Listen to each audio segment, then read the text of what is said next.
l'inénarrable réalisateur Fabrice Duvels. Oh,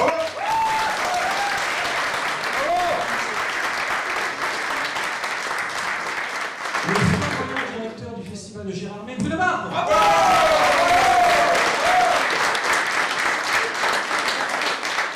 L'incroyable scénariste Guillaume Lement.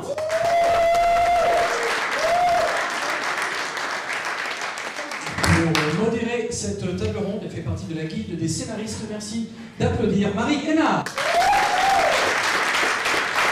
L'objet de cette table ronde, c'est la peur et comment elle est traitée par le cinéma et ses résonances avec les peurs sociétales, les peurs inhérentes à l'être humain, etc. Et pour démarrer, je voulais interroger Bruno Barthes, qui voulait présenter le sujet. En fait, tous les ans, on cherche un petit peu des thématiques. Et en voyant les films, je pensais un peu à la phrase de François Truffaut qui disait qu'un bon film est un film qui a un point de vue sur le monde et un point de vue sur le cinéma. Et je trouvais que dans la sélection de cette année, dans le film que j'avais vu, les deux se rejoignaient. C'est-à-dire que je trouvais que les cinéastes, qui sont les miroirs de notre temps, filmaient et montraient la peur sous toutes ses formes. Et je trouve, comme je l'ai écrit dans l'édito, que les peurs deviennent de plus en plus importantes. Qu'elles soient politiques, spirituelles, philosophiques, familiales, physiques, métaphysiques. Et qu'en fait, tout ce champ et tout cet univers est l'univers des cinéastes. Les cinéastes puisent dans le monde, dans ses travers et dans ses forces, dans sa malveillance et dans sa sagesse, la réalité de leur mise en scène. Donc je me suis dit, faisons de ce festival une rencontre, une interrogation sur la peur. La peur est aussi, psychanalytiquement, la mère des colères. Et j'ai pas besoin de vous faire un dessin pour vous dire que le monde est en colère et que le monde a peur. Et quand le monde a peur, il fait beaucoup d'erreurs pour le bien du cinéma, parce que ça inspire les cinéastes. Voilà pourquoi on a fait cette thématique qui n'est pas arbitraire, qui n'est pas une volonté intellectuelle, qui est la réalité des films que nous avons vus. Et l'affiche que nous avons voulu, ce serpent qui avale le monde, c'est le danger qui nous guette. Et les cinéastes sont toujours des lanceurs d'alerte, et comme souvent, l'art qui grandit l'homme trouve des solutions. Donc à Gérardmer, et en règle générale, nous voulons espérer que les cinéastes qui sont présents et qui ne le sont pas, mais plutôt ceux qui sont là sur les écrans, montrent qu'à la fin, c'est toujours la lumière qui gagne. Moi, je peux vous le certifier, c'est toujours la lumière qui triomphe, pour peu que vous en ayez envie, et pour peu que le monde en ait envie. Voilà. Je vais donner la parole à Philippe, qui va nous parler peut-être de l'histoire du cinéma et justement de la manière dont les peurs sont traitées à travers l'histoire du cinéma et en résonance avec les différentes époques. on peut dire en fait que chaque époque a sa peur en fait. Et que c'est pour ça que le cinéma fantastique et le cinéma d'horreur a toujours eu matière. Avec des hauts et des bas selon les moments, mais on pourrait dire que le premier âge d'or du cinéma fantastique, c'est les années 20. C'est les années 20, c'est l'expressionnisme allemand en Allemagne, et je ne vous fais pas un dessin sur ce que vit l'Europe au sortir de la guerre de 14, et notamment l'Allemagne. L'Allemagne est un film d'horreur, ce que vit l'Allemagne vaincue, et donc du coup les artistes, parce que l'expressionnisme allemand c'est pas que le cinéma, c'est aussi évidemment la peinture, mais le cabinet de Dr Caligari en 1920 met en scène un monde où les perspectives sont littéralement obliques, déviées, et c'est évidemment l'expression de ça, tout comme le Nosferatu de Murnau 2 ans après. Donc les maîtres du cinéma s'emparent dès le début du cinéma d'horreur. C'est-à-dire qu'il ne faut pas croire que c'est réservé à des cinéastes qui seraient de deuxième catégorie. Pas du tout. La peur, c'est quelque chose qu'on éprouve tous, et l'art, et le cinéma principalement, va permettre d'essayer d'apprivoiser sa peur, pour aller vers la lumière, comme dit Bruno tout à l'heure. C'est-à-dire qu'on a beaucoup remarqué que les adolescents aimaient le cinéma gore, un cinéma qui est très axé sur le corps, parce que c'est au moment où leur corps change qu'ils ont besoin qu'on leur raconte une histoire qui parle de ça, qui parle du corps maltraité, du corps transformé. Et le voir, c'est comme mettre des mots sur quelque chose. Là, on met des images et on peut se l'approprier ensuite. Regardez dans les années 50 cette grande séquence qui est avec à la fois la peur de la bombe, la peur du communisme et la peur de l'autre, va énerver tout un cinéma de science-fiction. Dans les années 70, on a à la fois la peur, une fois qu'on a dit que Dieu était mort, tout d'un coup on s'aperçoit qu'il y a l'exorciste. C'est-à-dire qu'on croit s'être affranchi de la religion dans le flower power, etc. Et finalement, on y revient. En même temps, ça renvoie, l'exorcisme, ça renvoie au statut de l'enfant roi, qui commence à naître dans la société, où on se dit, est-ce qu'on ne fait pas des conneries avec nos enfants? Est-ce que c'est comme ça qu'il faut les élever? Alors aujourd'hui, il y a cette peur millénaire. Mais par exemple, prenons l'image des zombies que vous proposiez. Les zombies au cinéma, ça commence dans les années 30. Et ça renvoie vraiment à l'idée de Dieu. Est-ce qu'on peut se substituer à Dieu, avoir des créatures qu'on va créer et sur lesquelles on va régner? Et puis finalement, dans les années 60, c'est Georges Romero qui remet en valeur l'image du zombie, et ça devient tout autre chose. C'est-à-dire que La Nuit des Morts Vivants, c'est un film qui parle de l'Amérique de 68, qui parle du Vietnam, de la peur de l'autre. Et ce qui est extraordinaire, c'est que Romero dit à l'époque qu'il n'a pas pensé faire un film politique, mais son film est totalement politique. Parce que il dit, l'acteur le mieux que j'ai trouvé, il trouve qu'il était noir, donc j'ai pris un noir, je ne suis pas raciste. Mais ça va bien au-delà de ça. Le fait que le seul survivant soit un noir devient quelque chose de complètement dément dans l'Amérique de 1968. Et puis voilà. Et puis Martin Luther King se fait assassiner pendant le montage du film. Donc vous imaginez la sortie et l'impact du film à ce moment-là.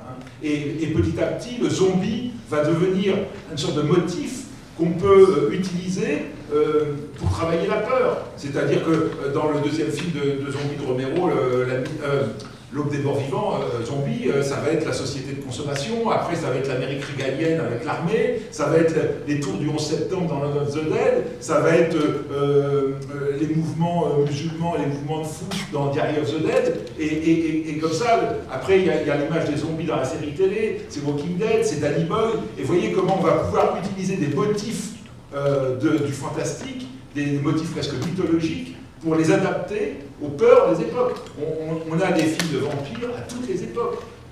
Et à chaque fois, le vampire veut dire autre chose. Et donc, justement, on peut parler du film écrit et coproduit par Guillaume Levent, qui est La Nuit à dévorer le monde, qui est justement un film de zombies. J'ai écrit La Nuit à dévorer le monde. Je ne sais pas du tout le temps, c'est produit par Haut-et-Court. C'était un film de zombies. Pour le coup, le sujet était, encore une fois, la peur de l'autre. Dans ces grandes villes où on est de plus en plus peut-être désincarné, où le rapport à autrui est de plus en plus compliqué. C'était des bases du film, c'était ça, c'est ce personnage qui a du mal à communiquer avec autrui, qui vit de plus en plus chez lui, qui ne sort qu'on va se raconter toute cette histoire-là en backstory, et puis tout d'un coup, dans le cadre d'une apocalypse zombie, se rend compte que l'autre est une solution. D'abord, les zombies sont... Il n'y a plus que lui et des zombies. Sa solitude, il fait avec pendant un temps, et puis très vite, même si les conditions matérielles de sa vie sont assurées, il va réaliser qu'il a besoin de l'autre. On avait un peu structuré la structure, le propos de zombie là-dessus. Ça a tellement été fait aujourd'hui. Voilà, puis sur une autre peur sur la fin du monde, qui, à mon avis, est un sujet qu'on va beaucoup traiter dans les années qui viennent, des thématiques écolo maintenant. En ce moment, la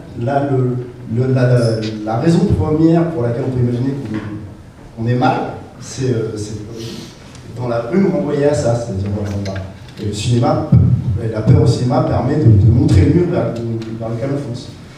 Donc, et je pense qu'on va être nourri dans les années qui viennent de thématiques écolo importantes et que ça va servir aux cinéastes pour créer des conditions de danger. En même temps, ce qui est intéressant, c'est de voir comment fonctionne l'histoire du cinéma, parce que je suis évidemment 100% d'accord avec ce que tu dis sur la peur écologique, qui est une peur d'aujourd'hui.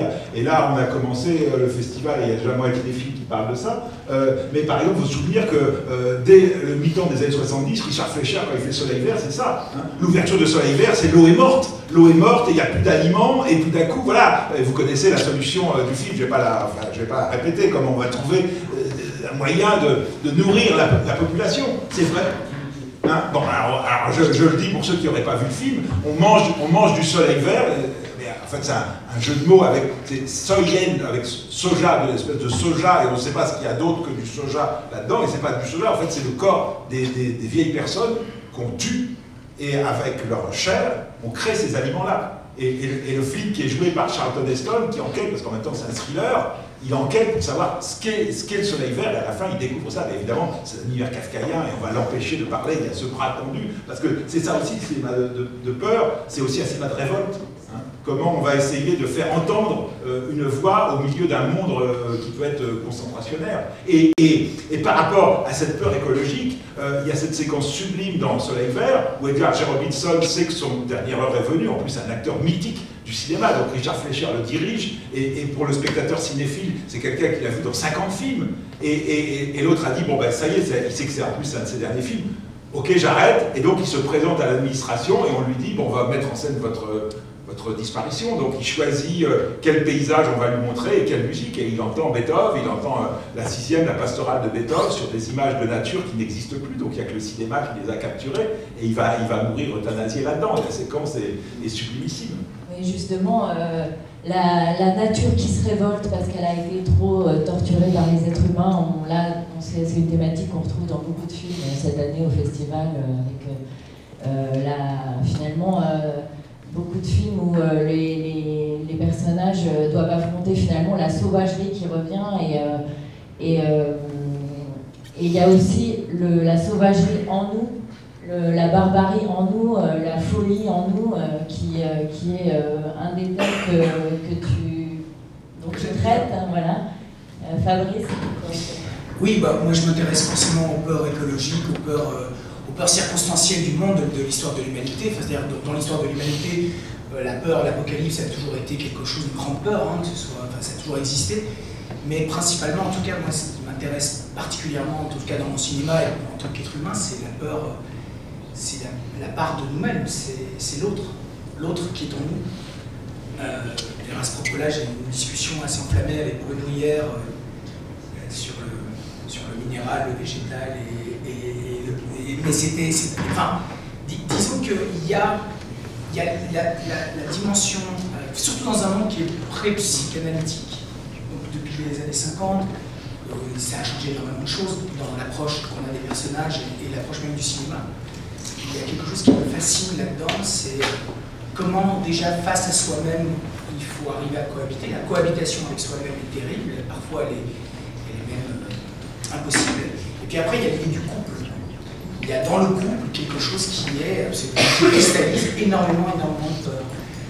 La peur de l'autre, la peur de ce qu'on projette, la peur de soi-même, l'aliénation, la folie à deux. Tout ça sont des peurs qui sont fascinantes, en tout cas pour un cinéaste qui aime triturer la matière comme moi. Puis surtout, au fond, la peur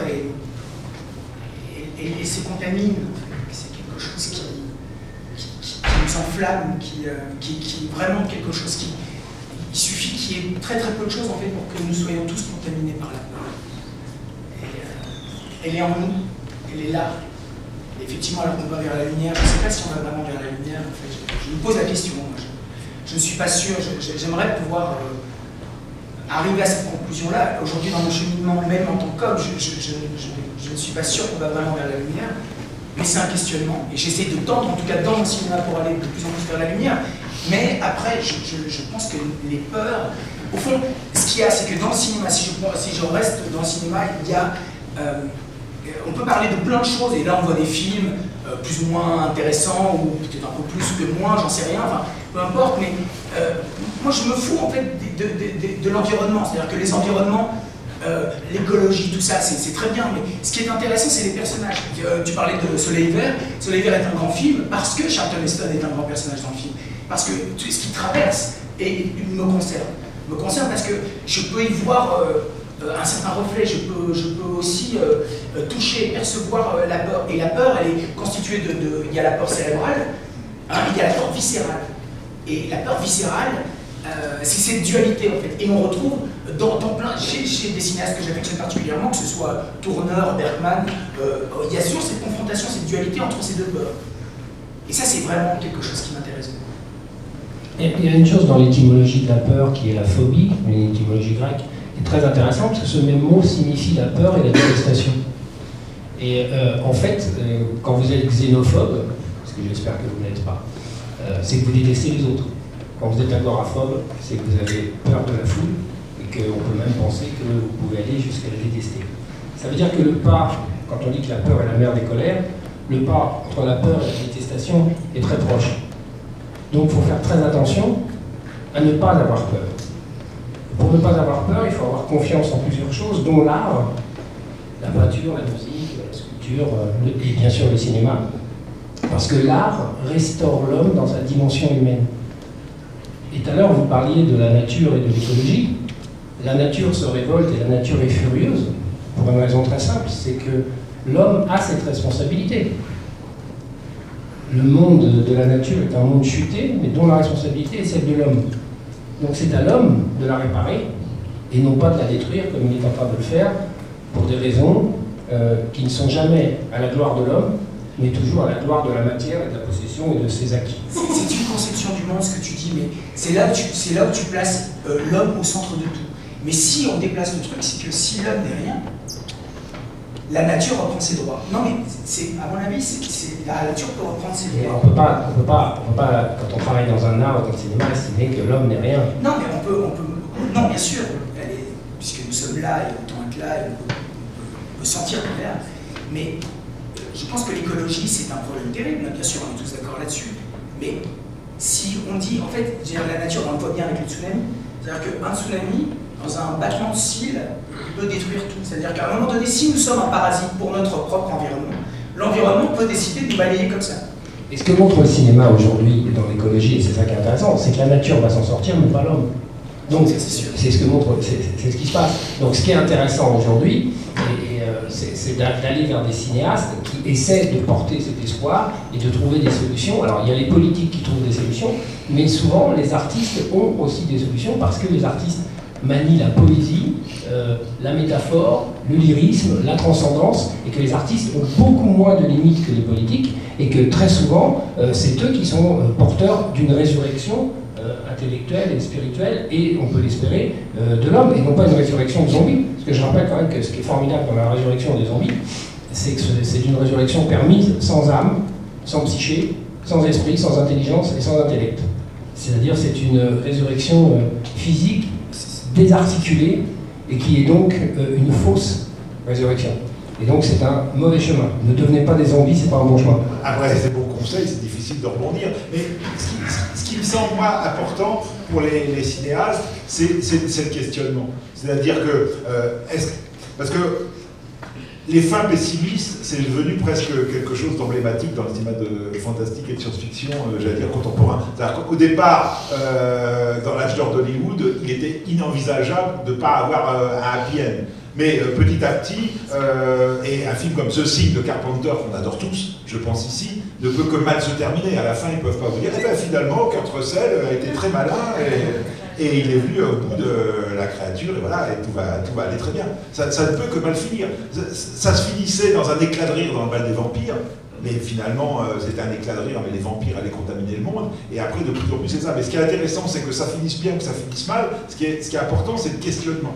Et tout ce que ça nous apporte, et ce que ça nous renvoie à nous, et que peut-être ça nous amène à nous réfléchir, oui, à nous poser la question, déjà sur notre place, la place de l'homme dans la société, son rôle, ce qu'on fait, et cette peur de l'autre. Il ne faut pas oublier que cette grande saga merveilleuse de science-fiction horrifique qui est Alien, c'est ça, Alien, c'est l'autre. Hein, et à partir de là, la série le décline. Hein. Comment dans le numéro 3, je veux dire, petit à petit, le personnage de Sigourney Weaver va être fécondé par l'autre. Donc si je suis fécondé par l'autre, je deviens l'autre.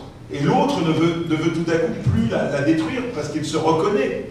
Et comment dans le 4, elle va faire abstraction de ça pour détruire son propre fils finalement.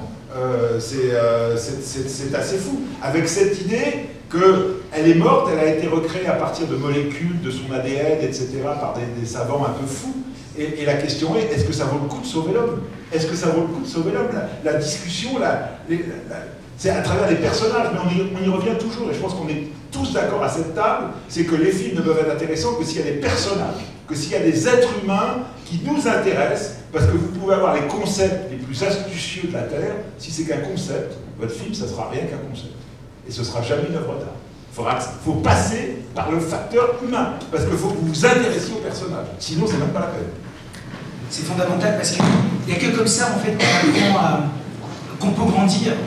Qu'on peut grandir en tant que cinéaste quand on a envie de faire des films, mais qu'on peut grandir, c'est notre rapport à l'art, que ce soit la littérature, que ce soit la peinture, c'est l'autre, c'est se reconnaître dans l'autre, se reconnaître dans la peur de l'autre, se reconnaître dans la projection.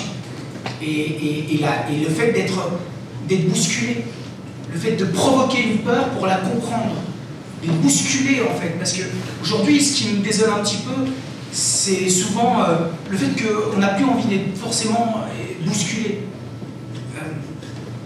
Moi, j'aime bien qu'on me triture la tête. J'aime bien voir des choses que je ne comprends pas. Ou essayer de chercher des clés. Parce que c'est dans ces clés-là, en fait, que j'apprends des choses sur moi-même. Et que ça me fait toujours grandir. Ça m'interroge. Et la peur... Mais en même temps, les peurs s'étiolent. C'est ça qui est paradoxal. C'est-à-dire que, finalement, quand j'étais plus jeune, je pensais que... Je me disais, ouais, mais dans 10 ans, ça ira mieux. Je me disais, dans 10 ans, ça ira mieux. Je comprendrai plus. Et finalement, non, c'est l'inverse. Je comprends de moins en moins de trucs. C'est pas grave. Mais en même temps, j'ai plus d'appétit. J'ai plus d'appétit, mais je comprends moins. Et j'ai envie de... En fait, il n'y a que ça qui m'intéresse. C'est-à-dire que dans le cinéma, en tant que spectateur, parce que je suis avant tout cinéphile, dans le cinéma des autres, ce qui m'intéresse, c'est comment on traite l'humain. C'est comment l'humain est traité dans son ambiguïté. Parce que nous ne sommes que ambivalents, nous ne sommes qu'ambigus, nous sommes en lutte perpétuelle contre nous-mêmes. Et si le chemin, c'est la lumière, eh ben, c'est une lutte acharnée et totale. Monsieur Barre. La quête d'humanité, c'est un sujet en soi. Ouais. La quête du monstre, ou alors la peur du monstre qu'on a en soi, est un sujet fantastique que la littérature traite de Frankenstein à Jekyll et Hyde, et aussi un peu pareil au cinéma. Et la quête, voilà, notre humanité, cette ambivalence, il y a un truc que le cinéma de genre aborde beaucoup, c'est l'humanité et la technologie.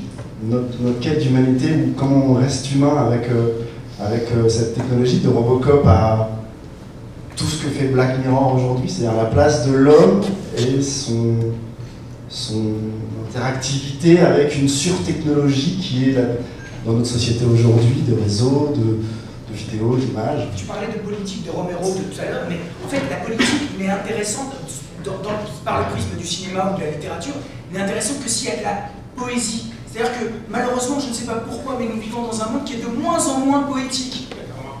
Non mais c'est terrible, alors que la France a été la terre des grands poètes, qui a engendré des poètes absolument incroyables. Nous vivons dans un monde, malheureusement, je ne sais pas pourquoi, je vois plein de jeunes gens ici, mais est-ce que vous lisez de la poésie? Non, sans déconner, vous lisez de la poésie? Vraiment? Super. Ah, c'est formidable.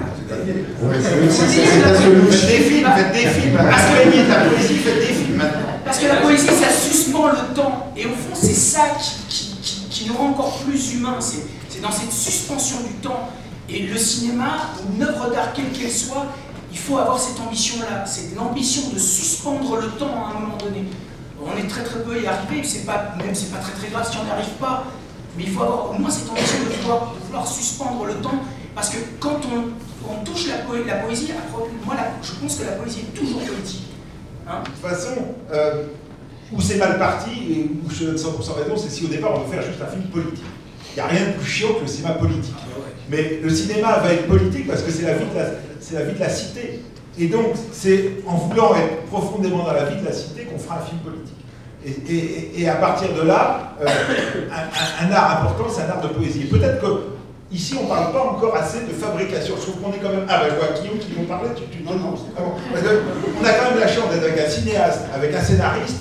Vrai aussi qu'on parle de comment on fabrique concrètement la peur. Hein. Parce que il y a cette idée que le cinéma, c'est un art de la représentation. Vous ne pouvez pas dire Monsieur Machin sort de chez lui. Vous allez le montrer. Donc il faut que vous imaginiez comment c'est quand il sort de chez lui. En même temps, dans cet art de la représentation, il y a tout ce que vous ne représentez pas. C'est-à-dire que vous montrez ce que vous ne montrez pas. C'est le hors-champ. Et le hors-champ est capital dans la construction de la peur. On a cet exemple très précis de Rosemary's Baby, de Polanski. Vous allez être tous d'accord pour dire que c'est un film formidable. Bon, eh bien, il y a des spectateurs qui ont été dire à Polanski, vous nous avez vraiment foutu les jetons quand vous nous avez montré le bébé. Et lui, il dit, bah, je suis très content de vous avoir fait peur avec le bébé de Rosemary, parce que moi, je ne l'ai pas filmé. Et vous l'avez vu. Et c'est ça qui est formidable. C'est-à-dire que ce n'est pas le hors-champ, juste qu'il y a du hors-champ. C'est que le hors-champ est tellement prégnant dans l'esprit du spectateur que ça devient un champ. Le spectateur a créé l'image du bébé de Rosemary. Et c'est pas qu'il y a des versions en Tchécoslovaquie avec le bébé de Rosemary. Il ne l'a jamais filmé, le bébé de Rosemary. Il le sait qu'il ne l'a jamais filmé. Mais pourtant, des tas de spectateurs l'ont vu. Et ça, c'est formidable. Parce que ça, tout à coup, l'homme, il est dans le film, c'est-à-dire que le personnage de Rosemary's Baby est vraiment un personnage très ancré, mais Polanski pense au spectateur et respecte le spectateur, il fait le film pour le spectateur et le film va vivre dans le spectateur. En fait, si on est là réunis pour faire un débat ou une discussion, plutôt même une conversation sur la peur, c'est parce que si le cinéma est l'art de la représentation, il est donc l'art de l'incarnation. Et l'art de l'incarnation, c'est l'ontologie, c'est la science de l'être, c'est l'art de l'homme. Et c'est à ça qu'on est en train de toucher. On ne fait pas un colloque sur la peur à Cannes. On fait un colloque sur la peur ici, parce qu'elle est une interrogation fondamentale qui nous habite et qui fait qu'on cherche des solutions artistiques dont la poésie est une solution. L'art de la poésie, c'est de célébrer sans expliquer. Cette définition peut s'appliquer à tout le cinéma fantastique. Alors parfois, le cinéma fantastique célèbre des choses qui ne devraient pas l'être, mais en tout cas, il n'y a pas d'explication rationnelle. Car en fait, le cinéma fantastique, s'il touche à l'ontologie, à la science de l'être et à la nature humaine, c'est parce qu'il essaie de se hisser au niveau des mystères et non pas ramener les mystères à son niveau. Quand il le fait, ça donne un mauvais film. Quand Stanley Kubrick fait Shining, il ne ramène pas le mystère à lui. Le mystère reste plein et entier. Quand Fritz Lang fait M. le Maudit ou Todd Browning fait Freaks, c'est pareil. L'explication ne vaut que si elle transcende la réalité. Sinon, elle est toujours en dessous. C'est-à-dire un produit fini qui essaierait d'envisager l'infini. Et c'est intéressant que cette discussion, cette table ronde ait lieu à Gérardmer, car c'est le lieu de la question et de l'interrogation ontologique, c'est-à-dire c'est quoi l'homme? Et c'est quoi l'homme dans le cinéma, l'homme dans l'art? Et je pense qu'on a beaucoup de chance de pouvoir aborder ces sujets dans un festival comme Gérardmer. Et on renoue ainsi aussi avec une tradition, parce que moi je dirige ce festival depuis 25 ans, et il y a 25 ans, on faisait des thématiques très poussées, avec des tables rondes comme ça. On a arrêté, on a peut-être eu tort, parce que finalement, le cinéma, c'est aussi le verbe. Le verbe est créateur et le verbe est l'expression. Donc finalement, la leçon de cinéma, celle qu'il va y avoir demain, que ce soit d'Eliroth ou que ce soit de Tokir, c'est de la transmission. La table ronde, là, c'est de la transmission aussi. C'est le verbe. C'est le verbe, mais pas le verbe intellectuel. C'est le verbe qui s'appuie sur une réalité qui est la représentation de l'art cinématographique. Qu'on pourrait impliquer aussi la représentation picturale, par exemple, mais c'est pas notre cas ici, quoique il y a des expositions d'André.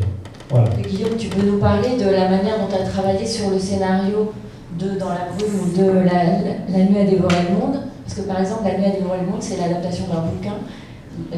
Toi, qu'est-ce que tu as lu dans le bouquin? Qu'est-ce que tu as changé? Pourquoi?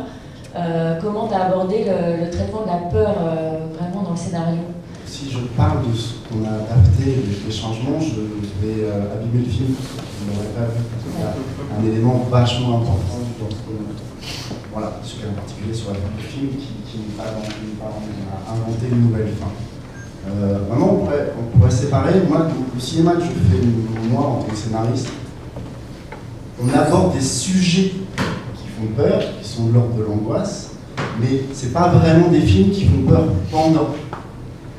Et il y a un autre type de cinéma, aussi dans la peur au cinéma, où c'est avoir peur en salle. Moi, peut-être que avec Captif, quand j'ai fait Captif pour Yann Gosselin, il y avait 2-3 séquences un peu violentes qui faisaient peur, mais sinon c'est plutôt des sujets d'angoisse. Et je ne pense pas que ça. Là, le sujet principal dans La Brume, c'est la peur pour des personnages de voir leurs enfants mourir. Donc c'est des peurs que tout le monde, dans lesquelles tout le monde peut se projeter, ou sur l'événement, sur la solitude. Et c'est pas des films qui font peur en salle. Et moi j'ai un questionnement par rapport à ce qu'on dit sur la fabrication de la peur. Sur faire peur pour un scénariste, c'est très compliqué. Faire peur en salle, c'est vraiment quelque chose qui renvoie au metteur en scène et à l'image. C'est-à-dire de temps en temps, un simple... Nous, sur un scénario, pour faire peur à la lecture, pour y aller. C'est compliqué. Alors que la mise en scène, un simple mouvement de caméra, et effectivement, le fantasme du spectateur sur tout le hors-champ, ça suffit à provoquer la peur à l'image, provoquer la peur en salle, c'est un truc je travaille avec des réalisateurs qui le font très bien. Et effectivement, au scénario, on lit des éléments où on se dit ça fera peur. Et voilà, ça sera la mise en scène. Et j'ai en tête un plan, ça va être dans Mulholland Drive de Lynch, où c'est simplement, il filme, il fait le tour d'une station-service en filmant. Et je sais que ce plan m'avait terrorisé alors qu'il filme rien. Et il y a ce simple plan où il sort d'une station-service, il fait le tour, ça va pas vite. Ça, c'est un langage purement de metteur en scène. Et la peur en salle, elle est très bien à la mise en scène. Pour ça, si vous voulez avoir un exemple concret d'un grand metteur en scène français qui a fait beaucoup de films aux États-Unis, mais qui a vraiment pratiqué la peur avec rien, vraiment avec rien, c'est Jacques Tourneur. Jacques Tourneur fait des films, notamment par exemple un film comme La Féline. La Féline, il y a une fameuse scène dans La Féline qui est une scène où l'actrice est dans la piscine, et on voit vraiment cette ambiguïté entre la peur viscérale, donc le son, comment le son joue, et comment Tourneur filme par exemple juste des reflets de lumière sur un mur, et ces reflets nous renvoient à des peurs primales. Donc l'inconnu, les peurs que nous avons enfants, le fait qu'il y a l'imagination en fait, c'est-à-dire que la peur n'est jamais aussi efficace que quand elle est très très économique, que quand elle est invisible. Parce que c'est ce que tu disais par rapport à Rosemary's Baby, ou par exemple le fait que les gens pensent dans Massacre à la tronçonneuse, les gens ils voient un film grand guignolesque, plein de sang, etc. C'est un film qui est d'une épure absolument incroyable, mais c'est l'imagination qui travaille. Et pour ça, Tourneur est un maître, il y en a d'autres, hein, mais Tourneur est un maître, il l'a fait plusieurs fois, parce que c'est dans une économie qui est absolument incroyable. Et Hitchcock, bien sûr. Juste un verre de lait, voilà. mais je tourne à tout le monde avec la musique derrière. Parce que ça te renvoie, enfin ça nous renvoie à ce qui pourrait arriver. En fait, c'est comment, en mise en scène pure, c'est comment provoquer l'imagination du spectateur. Et ça, il n'y a pas de vérité vraie, il n'y a pas de recette, mais il y a une articulation. Et je pense qu'effectivement, ça peut s'appuyer sur un très bon scénario, mais le cinéma est l'art du metteur en scène. Je le pense sincèrement, même si aujourd'hui on ne parle plus beaucoup de mise en scène. On n'intéresse plus beaucoup la mise en scène aujourd'hui, on s'en fout. Ben, on a bien tort. On a bien tort, parce qu'on parle que des acteurs, que des speakers. Gérard May, mais ce sont les metteurs en scène qui font les films. Et les metteurs en scène, il y a la dictature du scénario en France, et c'est normal qu'il faut des scénarios, etc. Mais je pense toujours qu'il y a un mauvais film. Il y a une dictature des scénarios. Mais pas de dictature des scénaristes, c'est ça le drame. Non, mais il y a une dictature des scénarios.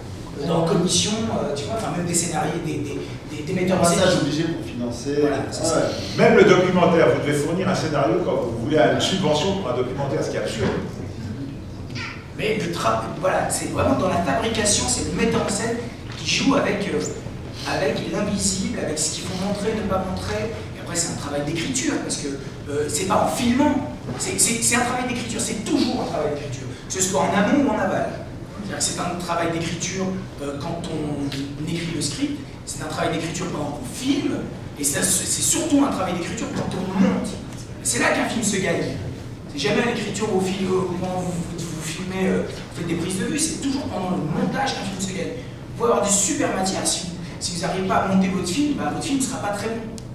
Il y a un quatrième acte, tu as raison, hein, sur l'écriture, il y a un quatrième acte qui est la vie du film après, c'est-à-dire la vie dans les festivals, la vie avec la critique, la vie, non, partout, la vie dans comme ça quand même, la vie avec le regard, c'est-à-dire que quand le film est terminé, il va y avoir une autre vie, et c'est essentiel de la préserver. C'est ce qu'ont fait les ciné-clubs pendant des années, c'est comme ça qu'ils sont nés les grands cinéastes aussi, à cause de leur talent, mais aussi parce qu'ils ont été révélés. C'est le rôle des festivals, rôle très important aujourd'hui, parce qu'effectivement les festivals, j'allais dire, mettent en scène le filmage. Dans les festivals, ce sont les metteurs en scène qui sont reconnus, les scénaristes aussi, les acteurs aussi, bien évidemment. Mais je veux dire, c'est là qu'ils sont reconnus, c'est là qu'ils sont mis en avant, et c'est là que la grammaire cinématographique, car de même que vous ne pourrez lire ni Balzac ni Proust si vous ne savez pas lire, regarder les films, c'est aussi comprendre ce qu'est la grammaire cinématographique, ce que c'est qu'un plan, ce que c'est qu'une séquence, ce que c'est qu'une scène. Enfin voilà, il n'y a pas besoin d'avoir des connaissances intellectuelles sur ça. Il suffit juste de s'asseoir, de regarder le film et d'accepter ce qui vous est donné et de ne jamais pouvoir ce que vous voulez. C'est un exercice d'humilité et de générosité magnifique. Vous êtes devant l'écran et vous dites j'attends ce qu'on va vous donner. Et au lieu de sortir en disant quelle merde, dites-vous peut-être que vous ne savez pas le voir, que vous n'avez peut-être pas su le voir. Ne faites pas partie des gens qui ont sifflé Malherbe ou Picasso. Donc regardez le travail des cinéastes dans les festivals comme à Gérardmer. Il y a des films que vous aimerez, des films que vous n'aimerez pas, et c'est normal, c'est votre choix, il y a des préférences. Mais il n'y a aucun film qui est indigne, il n'y a aucun film qui n'est pas mis en scène, il n'y a aucun film où il n'y a pas une recherche. La mise en scène, c'est le style, c'est-à-dire c'est un auteur qui considère que ce qu'il va dire, il va le dire grâce à ça. C'est assez provocateur, mais il y a une époque où le cahier du cinéma disait que ce qu'on dit, on s'en fout. Pardon, on disait, ce qu'on dit, on s'en fout, ce qui compte, c'est la manière de le dire. C'est pas tout à fait vrai, ça, c'est un peu provocateur. Mais c'est vrai que les festivals sont l'écrin des cinéastes, et c'est pour ça qu'il faut les défendre, c'est pour ça qu'il faut les faire durer, et c'est pour ça que les cinéastes viennent. C'est pour ça que si vous regardez à Gérardmer depuis 25 ans, tous les grands et immenses cinéastes qui sont venus, c'est parce que pour un cinéaste, son travail reconnu dans un festival, ça lui assure de l'avenir. Son travail reconnu par TF1, ça lui assure rien. Fabrice nous raconte que quand il tourne, est-ce que cette idée de la peur, quand tu fais Calvaire, ton premier long métrage, voilà, c'est un film qui fonctionne quand même sur la peur. Tu te dis, je vais faire peur au public, comment tu travailles ça? Est-ce que c'est une question que tu te poses? Non, en tout cas quand j'ai fait mon premier film, non parce que c'était une telle nécessité pour moi. Je garde un souvenir de ce tournage, j'avais aucune expérience, je n'avais qu'un instinct. Alors je sais que je ne voulais pas créer de la peur, mais je voulais créer du malaise. C'est-à-dire que moi je ne pense pas être en metteur en scène de la peur. Enfin, j'aime la peur en tant que spectateur, j'adore voir, j'adore être dérangé encore une fois, j'adore avoir peur au cinéma. Il n'y a rien de plus confortable et de plus voluptueux pour moi que d'avoir peur dans une salle de cinéma, j'adore ça.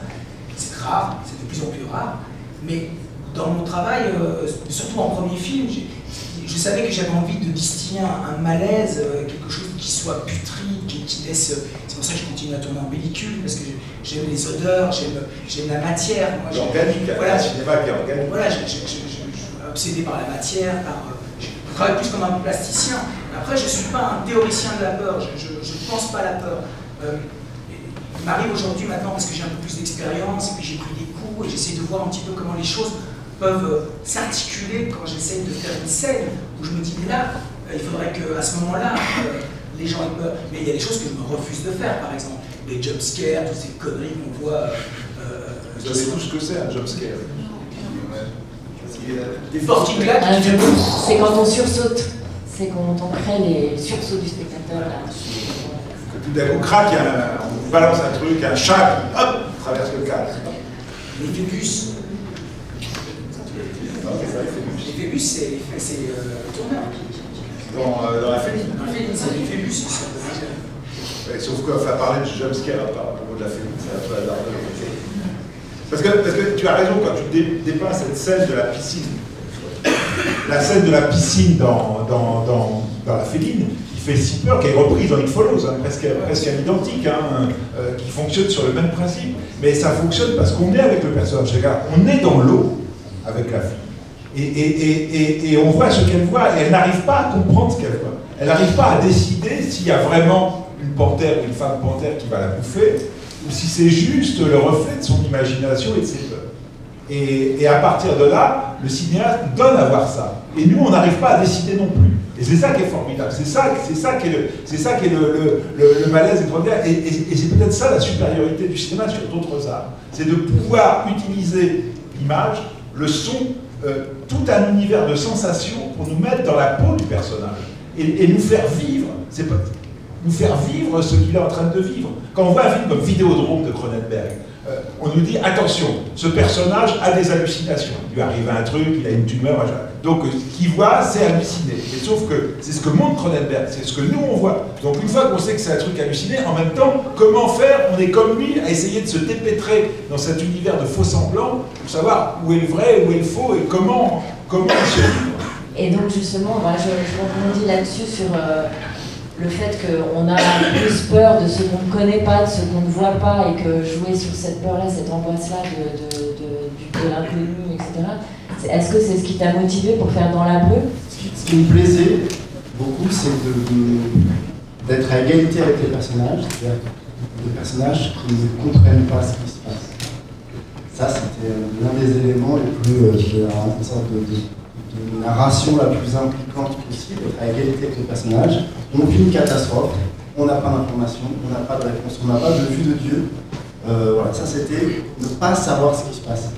Maintenant, la brume, comme moyen pour détruire Paris, c'est aussi un contexte économique qui nous a fait faire ce choix-là, c'est-à-dire que c'était...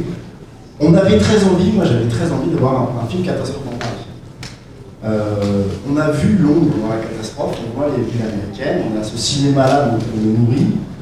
Nous, créer un film catastrophe dans Paris, cette brume était un bon moyen, en isolant les toits comme des îlots, ça a paru comme un moyen d'avoir un film à la fois plastique sur les toits de Paris, de ne pas complètement avoir des scènes de destruction, ce qui n'était pas dans nos moyens de production pour un film français.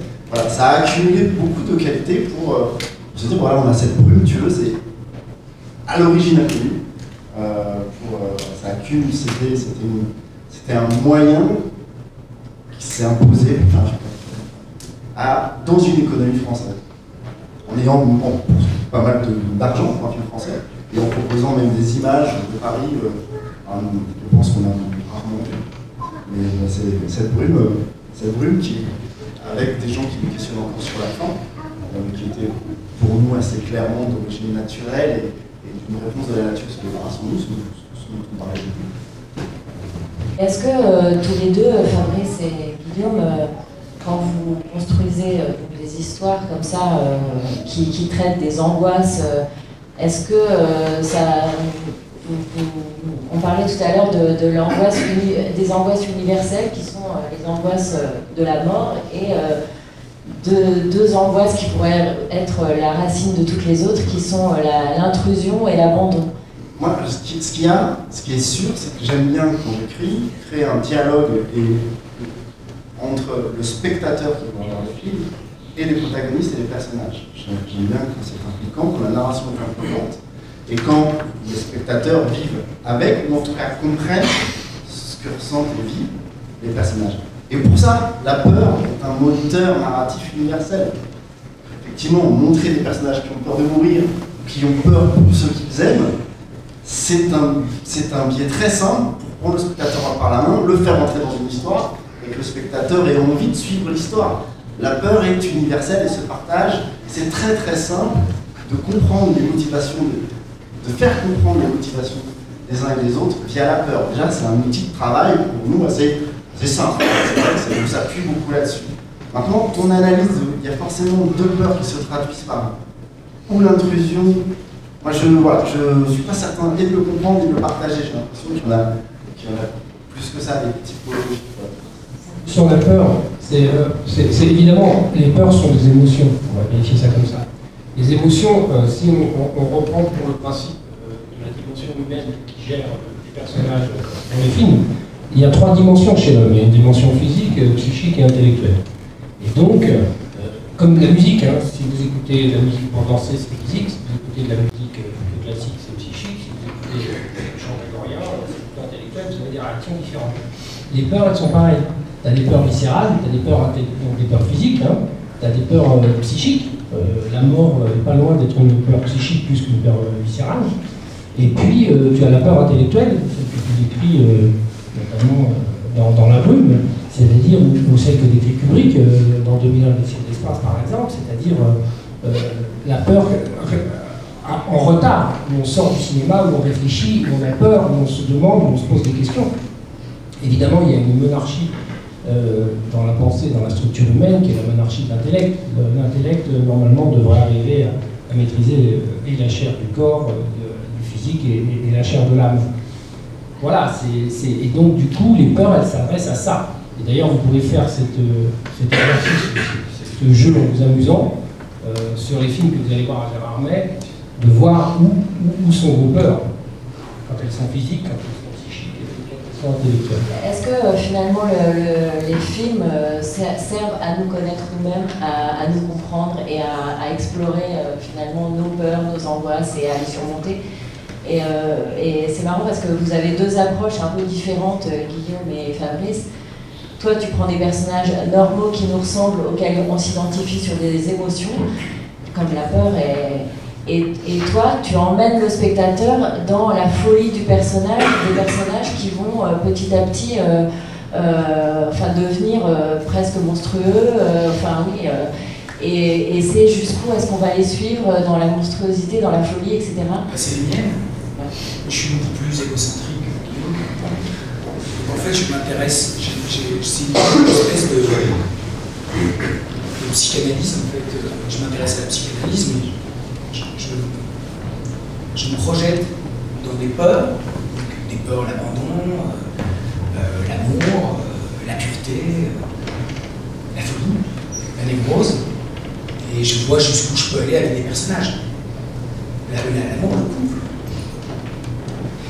Donc ça devrait concerner pas mal de gens, puisque forcément la peur de l'abandon, le couple, tout ça sont des grandes questions, mais voilà, aujourd'hui j'en arrive à un moment où je me dis, bon, ben, finalement je vais recentrer mon cinéma à quelque chose de très très personnel, je vais arrêter de courir le monde et faire des expériences un peu pas très heureuses, et puis me recentrer, et puis essayer de comprendre, et je suis pas sûr d'y arriver, mais il y a quelque chose que je veux creuser, quoi. Et je ne peux pas faire autrement, hein. C'est pas du tout, c'est presque une affliction en ce qui me concerne. Parfois je me dis, mais putain, pourquoi je m'inflige des trucs comme ça? Mais voilà, je veux gratter là, je veux gratter où ça fait mal, où ça fait pas forcément plaisir, mais je pense que je dois le faire parce qu'il y a des choses que j'aimerais comprendre. Et la pratique, en fait, comme je suis un intuitif et que je suis pas du tout quelqu'un qui peut, je suis pas un architecte, il y a des metteurs en scène qui sont des architectes. Guillaume, je ne vais pas parler pour toi, mais Guillaume, il est scénariste, donc il a une idée du scénario, il fait des plans. Moi, je fais des plans, bien sûr, mais je suis un intuitif, c'est-à-dire je cherche, j'enlève, je triture, je malaxe. J'ai besoin d'être dans la matière, j'ai besoin de manipuler la matière. Mais je manipule, au fond, mes propres peurs. Je projette mes propres peurs. Et voilà. Ouais, tu laisses parler ton inconscient pour créer des univers. C'est thérapeutique un peu. Oui, en tout cas, ça m'aide. Parce que en fait, les films, en fait, ce que j'engage de moi dans un film est toujours quelque chose de. C'est quelque chose qui me déstabilise. Donc c'est toujours quelque chose, même un échec. Hein, les échecs sont très constituants. On va au bout de quelque chose et puis c'est comme si on essaie à nouveau. Je renais chaque fois ça peut paraître con, hein, ça peut paraître peut-être un peu pompier, tout ça, je suis désolé, mais c'est la vérité, je ne peux pas être plus sincère. C'est-à-dire que c'est vraiment quelque chose, je me confronte à une part de moi-même. Et j'ai besoin de ça, j'ai vraiment besoin de ça, pour avancer, pour comprendre des choses. Alors forcément, pour comprendre les autres, bien sûr, mais c'est en projetant forcément mes peurs, mes angoisses, les peurs dont tu parles, de l'intrusion, de l'abandon, toutes ces peurs-là. Et c'est assez... Voilà, c'est pas confortable. Et moi, je voulais demander éventuellement à des gens qui sont dans la salle, parce qu'on a ici Julien Maury et Alexandre Bustilio, ou on a Xavier Jans par exemple, qui ont évidemment beaucoup travaillé sur la peur, et est-ce qu'ils ont une approche différente? Il n'y a pas de recette, évidemment, on se nourrit de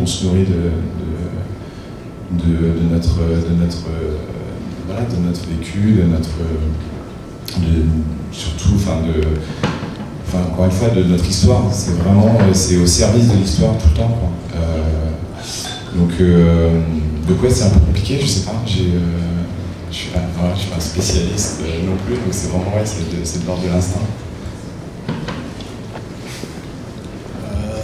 Non, moi, à titre personnel, moi, j'ai pas la prétention de faire peur. Quand on écrit des scénarios avec Julien, la peur, elle n'est pas la même pour tout le monde.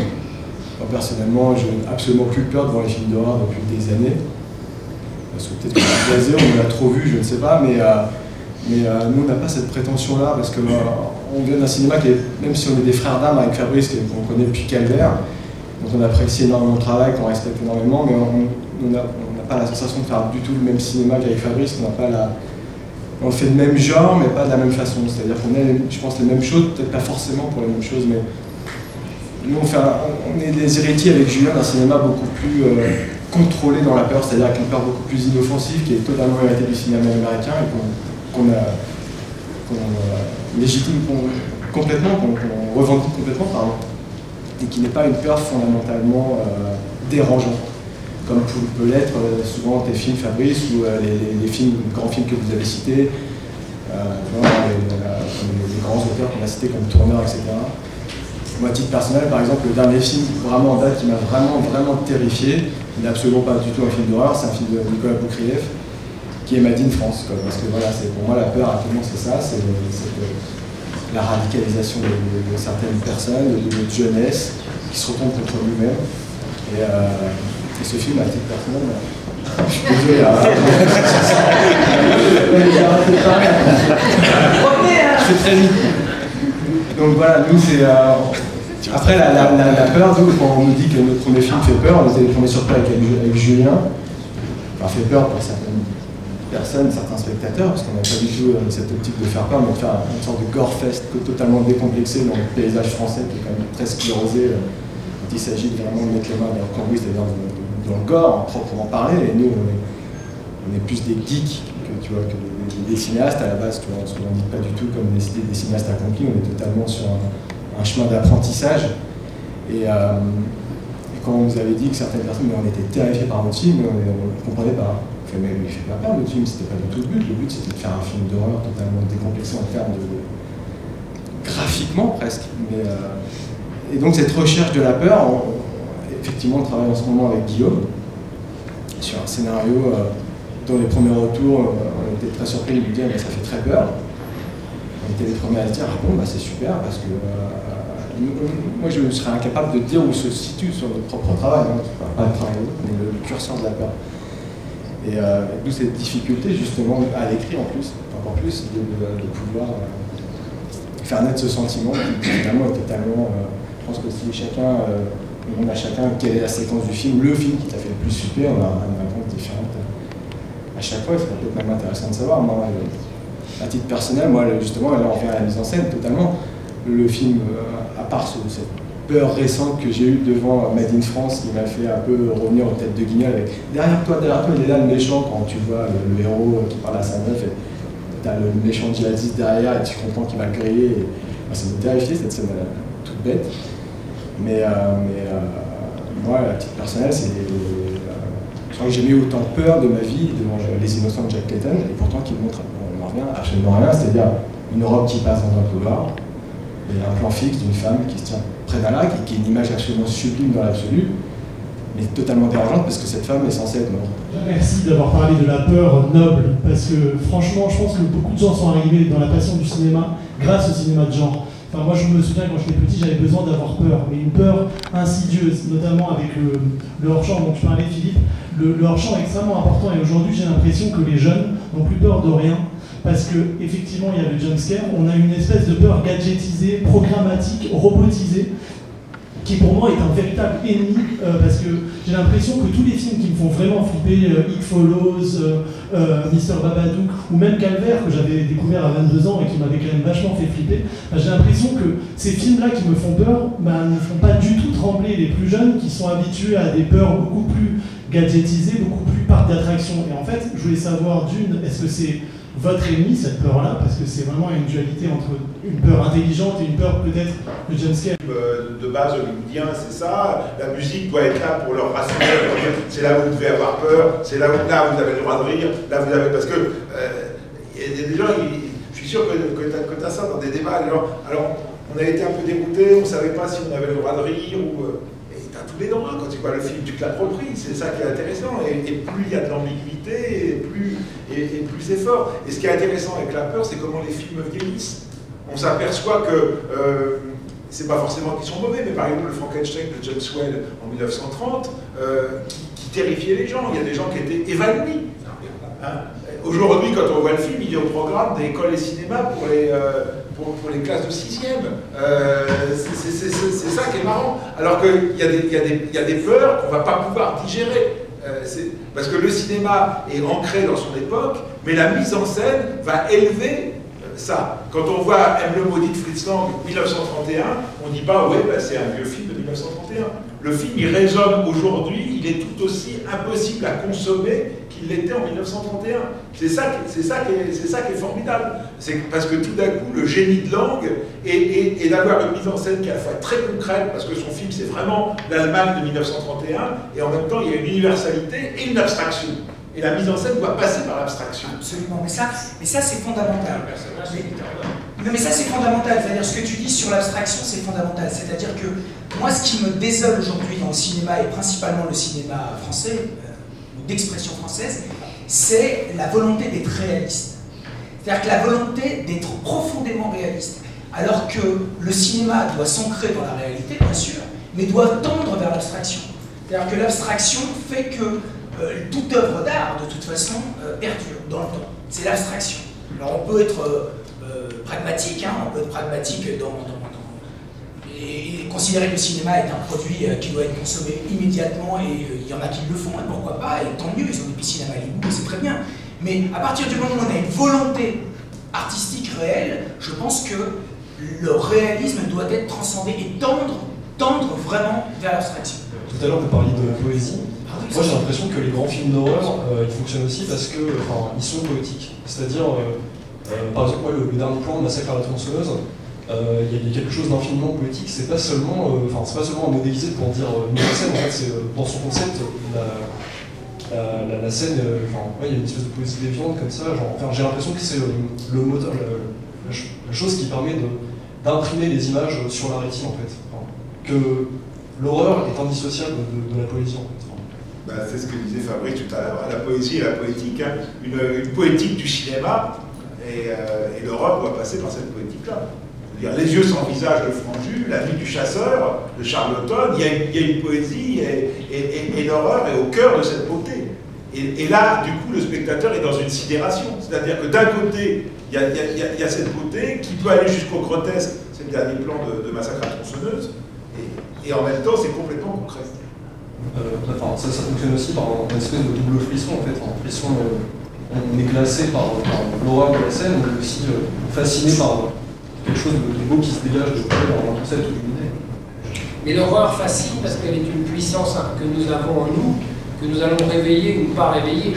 Et on est fasciné par quelque chose. Il y a en nous un autre qui habite, qu'on ne connaît pas, qu'on ne connaît pas bien, qu'on ne veut pas connaître, ou des fois qu'on veut trop connaître. Et ça, c'est très intéressant. On fait de l'or à partir du plomb. Donc chez l'humain, il y a les deux. Il y a le plomb et l'or. Après, il faut juste choisir. Est-ce que la peur n'est pas finalement utilisée beaucoup dans le fantastique parce que c'est l'émotion et le sentiment qui permet d'impressionner avec le plus de force l'inconscient comme le conscient. C'est-à-dire de passer la barrière entre le conscient et l'inconscient, et puis de parler finalement à cette part de nous qu'on ne connaît pas et de raisonner en elle. Oui, c'est une expérience en fait. Le cinéma doit être une expérience. C'est-à-dire que le divertissement, personnellement, moi j'aime bien divertir, je ne sais pas quand ça me rôde, c'est-à-dire que je pense que moi je conçois l'expression artistique que comme une expérience. D'autres font la drogue, je ne sais pas. Mais l'expérience artistique doit être vue. L'expression artistique doit être vue comme une expérience. C'est quelque chose qui doit te changer. Mais le processus du cinéma est un processus alchimique. C'est-à-dire que sur du papier, on en arrive à, c'est ce que tu dis sur le plomb et l'or. C'est-à-dire que c'est comment du plomb on en arrive à faire quelque chose de brillant, de magnifique et de nécessaire. Et donc, forcément, le cinéma, la peur au cinéma, devrait être vécue comme une expérience, et cette expérience, dans le meilleur des cas, peut nous changer, ou en tout cas, peut nous faire grandir. Nous apprendre à affronter quelque chose mieux. Oui, mais tout ça, c'est une simulation. Oui. Parce que si demain, il y a quelque chose de terrible qui arrive, une nouvelle guerre atomique ou un tremblement de terre ou un tsunami, et que nous sommes réduits à notre simple expression de bestialité, de survie, c'est sûr qu'une part de nous-mêmes se révèle. Nous devenons un autre. On devient quelqu'un d'autre. Et là, les gens qui ont été mis dans des situations extrêmes le disent. Ils changent. Et ça, c'est quand même... Nous sommes en nous, il y a tout ça, il y a tout ce mystère, c'est cette confrontation à notre propre mystère. Moi, je trouve ça fascinant, je trouve ça passionnant, vraiment, cette exploration intérieure. Juste par rapport à ce que vous venez de dire sur le fait que ça nous fait montrer, ça nous fait changer carrément, est-ce que ça nous fait changer, donc on change de personne, ou est-ce qu'au contraire, on montre juste la vraie facette de notre personnalité? Je n'ai aucun élément de réponse, ça m'est jamais arrivé. Oui, c'est juste des témoignages de gens qui ont été face à des situations, même proches de nous, récemment, à Paris, à Bruxelles, il y a eu des attentats, il y a eu des choses, il y a des gens qui ont vécu des choses et qui se retrouvent en survie, en mode survie. Et donc, nos ancêtres ont vécu, nous vivons dans une espèce de temps où, malheureusement, nous sommes assez confortables. Nous n'avons pas vécu de catastrophe, mais je pense que c'est le cinéma, en tout cas l'expression artistique, est une manière de nous rendre vivants, d'être vivants comme les grands. Enfin, c'est nécessaire. Ça nous est absolument nécessaire. On arrive à la fin du temps imparti. Merci à tous d'être venus. Merci à vous.